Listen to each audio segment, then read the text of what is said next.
এটা কি? যে একটা বই। দেখি দেখি দেখি। এটা দেওয়া যাবে না। ওইটা দাও না তোমার কিন্তু এরকম অবস্থা হবে। সিনিয়র বলছো না দাও।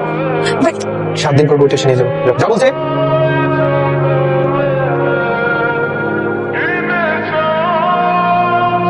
ধন্যবাদ। এটা আমার দাদার চেষ্টা ছিল। কাল আমাকে উপকার করার জন্য ধন্যবাদ। এটা থ্যাংক ইউ গিফট। মা বলে আমি অনেক ভালো হালুয়া রান্না করতে পারি। শোনো, হালুয়া ভেতরে আরেকটা জিনিস আছে, খুলে দেখি। কারো দেওয়া থ্যাংক ইউ গিফট ফেলে যেতে হয় না। আমার তার মধ্যে থাপড় মারে কথা শুনেন না এটা কেটা আমার এই পুরা বাড়ি কইলাদের ম্যাচ রাতে দিনে কোনো সময় এই বাড়ির মধ্যে বেগানা পুরুষ ঢোকা নিষেধ হালুয়া কোথায়? আমার এই কইলা হোস্টেল হালুয়া তো শেষ। শেষ। কতক্ষণ বানাতে? 20-25 মিনিট। নিয়ে আসো। উনি হচ্ছে আমাদের ক্যাম্পাসের একজন সিনিয়র, প্লাস উনি হচ্ছে আয়ান গ্রুপ অফ ইন্ডাস্ট্রিজের একমাত্র মালিক ছিলেন আয়ান চৌধুরী।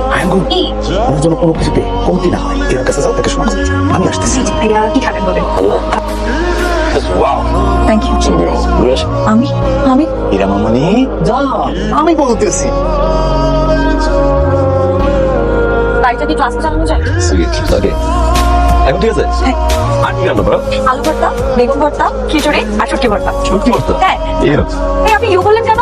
তখন ভালো লাগে না। শুটকি ভর্তা অনেক মজা। তাহলে আমি আপনাকে একটা শুটকি ভর্তা খাইয়ে ছাড়বো। ট্রাস্ট মি, আপনি যদি শুটকি ভর্তা খান না, আপনি শুটকি ভর্তা প্রেমে পড়ে যাবেন। খুবই মজা। বয়ফ্রেন্ড কয়টা? কয়টা বয়ফ্রেন্ড? কয়টা?